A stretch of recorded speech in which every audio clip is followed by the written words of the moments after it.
Tim Ferriss, ये नाम शायद आपने सुना हो। इन्हें दुनिया के सबसे बेहतरीन लर्नर्स में से एक माना जाता है। और पता है, वो किसी भी नई स्किल को बहुत तेजी से सीखने के लिए एक जबरदस्त पावरफुल फ्रेमवर्क का इस्तेमाल करते हैं।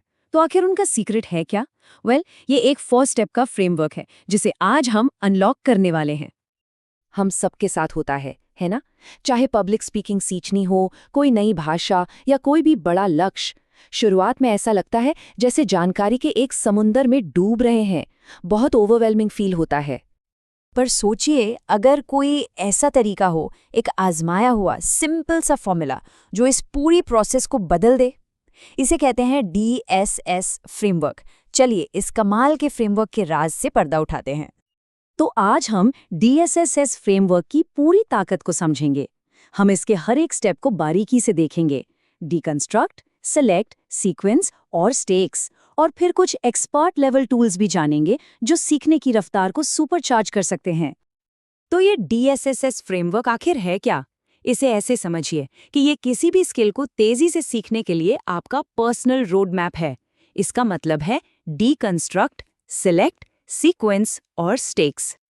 चलिए शुरू करते हैं पहले 2 कदमों से जो आपस में जुड़े हुए हैं, डिकंस्ट्रक्ट और सिलेक्ट। यहाँ हमारा मकसद है उस 20% को ढूंढ निकालना जिससे हमें 80% नतीजे मिले। डिकंस्ट्रक्शन का सीधा सा मतलब है अपने बड़े से डरावने से गोल को छोटे छोटे आसान हिस्सों में तोड़ना। और इसका सबसे अच्छा तरीका क्या है? उन लोगों से बात करना जो ये काम पहले ही कर चुके हैं, जो उस स्किल में माहिर हैं। वो आपको बताएंगे कि असल में ज़रूरी क्या है। एक उदाहरण लेते हैं। अगर किसी को एक कॉन्फिडेंट पब्लिक स्पीकर बनना है तो उसे शायद लगेगा कि फर्राटेदार इंग्लिश या गजब का कॉन्फिडेंस चाहिए। लेकिन एक्सपर्ट्स बताते हैं कि सबसे ज़रूरी हिस्सा है कहानी सुनाने की कला। अगर कोई कहानी बुनना जानता है तो वो लोगों का ध्यान अपनी ओर खींच सकता है। और यहीं पर आता है हमारा दूसरा कदम, सिलेक्ट। यहाँ हम इस्तेमाल करते हैं 80-20 नियम का, जिसे परीटो सिद्धांत भी कहते हैं। ये कहता है कि ज्यादातर नतीजे कुछ ही खास कामों से मिलते हैं। हमारा मिशन है उन मुट्ठी भर जरूरी चीजों को ढूंढना। इसे भाषा सीखने पर लागू करके देखते हैं। इंग्लिश में 10 लाख से भी ज्यादा शब्द हैं। क्या लगता है बात करने के लिए वो सारे शब्द जानने होंगे? बिल्कुल नहीं। सच तो ये है कि रोजमर्रा की बातचीत के लिए सिर्फ लगभग 300 शब्दों की जरूरत होती है ना? कमाल की बात। ये एक बेहतरीन उदाहरण है कि कैसे सही चीजों को सिलेक्ट करके एक पहाड़ जैसे लक्ष्य को भी छोटा और हासिल करने लायक बनाया जा सकता है। ठीक है, तो हमने सबसे जरूरी हिस्से तो पहचान लिए। अब आगे क्या? अब आते हैं अगले 2 कदमों पर, सीक्वेंस और स्टेक्स। मतलब हमें इन्हें सही क्रम में सीखना है और खुद को मोटिवेटेड रखने के लिए कुछ दांव पर लगाना है। सीक्वेंसिंग का मतलब है सीखने के लिए सही क्रम चुनना। जरा उन दुकानदारों के बारे में सोचिए जो टूरिस्ट जगहों पर होते हैं। वो ग्रामर के रूल्स नहीं सीखते, नहीं, वो सीधे वो फ्रेजेस सीखते हैं जिनकी उन्हें रोज जरूरत पड़ती है। जैसे आप कहाँ से हैं या ये कितने का है। उन्होंने सही सीक्वेंस पकड़ लिया है। अब आता है DSSS फ्रेमवर्क का आखिरी और शायद सबसे जरूरी हिस्सा, स्टेक्स, यानी कुछ दांव पर लगाना।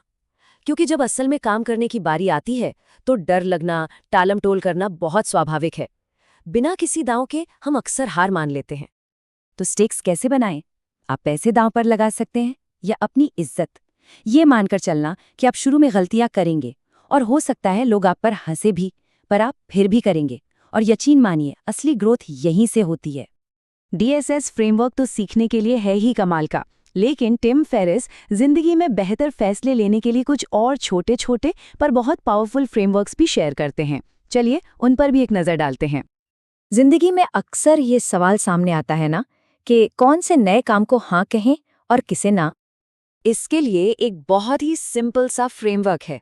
किसी भी प्रोजेक्ट को तब हाँ कहना चाहिए अगर वो आपके मौजूदा रिश्तों को बेहतर बनाए या नए अच्छे रिश्ते बनाने में मदद करे, और अगर वो आपके मौजूदा स्किल्स का इस्तेमाल करे या आपको कुछ नया और फायदेमंद सिखाए।